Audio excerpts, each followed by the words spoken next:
Welcome to my channel. இன்றைக்கி நம்ம சாந்தியாச்சி சமையலில் பார்க்க போகிறது சம்பா கோதுமை ரவை தேங்காய் பால் நட்ஸ் கேசரி. அதுக்கு இப்போ தேவையான பொருட்கள் என்னென்னு பார்க்கலாம். அப்புறம் என்னோடய சேனல் எல்லாம் சப்ஸ்கிரைப் பண்ணுங்கள், லைக் பண்ணுங்கள், ஷேர் பண்ணுங்கள். மெயினாக வந்துட்டு கமெண்ட்ஸில் சொல்லுங்கள். இப்போ நான் டிஸ்கிரிப்ஷன் பாக்ஸ்லேயே கொடுத்துருவேன், அதையும் பார்த்து எடுத்து வச்சுக்கலாம். இப்போவும் நான் சொல்லிடுறேன். இது சம்பா கோதுமை ரவை வறுத்த ரவை தான். இது ஒரு கப் எடுத்து வச்சுருக்கேன். உங்களுக்கு தேவையான அளவு எடுத்துக்கோங்க. அதுக்கு அளவு ஒரே அளவு ஜீனி, அது ஒரு கப்புக்கு ஒரு கப்பு ஜீனி, 2 கப்பு தேங்காய் பால் எடுத்து வச்சுருக்கேன். ஏலக்காய் தூள் ஒரு பிஞ்சு எடுத்து வச்சுருக்கேன். அப்புறம் தேவையான நட்ஸு, அப்புறம் கிஸ்மிஸ்ஸு, பேரிச்சம்பழம் எல்லாம் இதில் கலந்து வச்சுருக்கேன். தேவையான அளவு எடுத்துக்கோங்க. நெய் தேவையான அளவு, எண்ணெய் தேவையான அளவு. வாங்கப்போ வீடியோக்குள்ளே போகலாம்.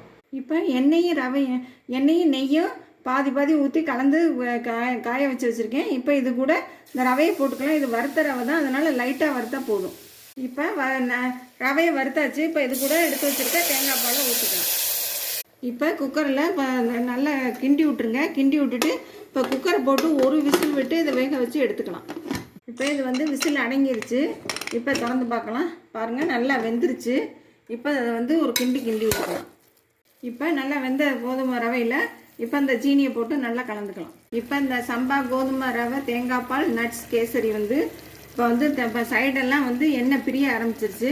இப்போ இந்த ஸ்டேஜில் எடுத்து வச்சுருக்க ஒரு பிஞ்சு ஏலக்காய் தூள், அப்புறம் நம்ம பொடிச்சு வச்சுருக்க நட்ஸு, கிஸ்மிஸ்ஸு, பேரிச்சம்பழம் எல்லாத்தையும் இதில் போட்டு கிண்டிக்கலாம். இப்போ இந்த ஸ்டேஜில் அடுப்பை ஆஃப் பண்ணிக்கலாம்.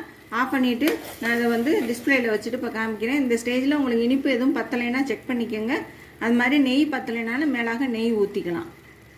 இப்போ நம்மளுடைய சம்பா கோதுமை ரவை தேங்காய் பால் நட்ஸ் கேசரி சூப்பராக ரெடி ஆயிடுச்சு. எல்லோரும் கண்டிப்பாக அதே மாதிரி செஞ்சு பாருங்கள். லைக் பண்ணுங்கள், ஷேர் பண்ணுங்கள், கமெண்ட்ஸில் சொல்லுங்கள். தேங்க்யூ.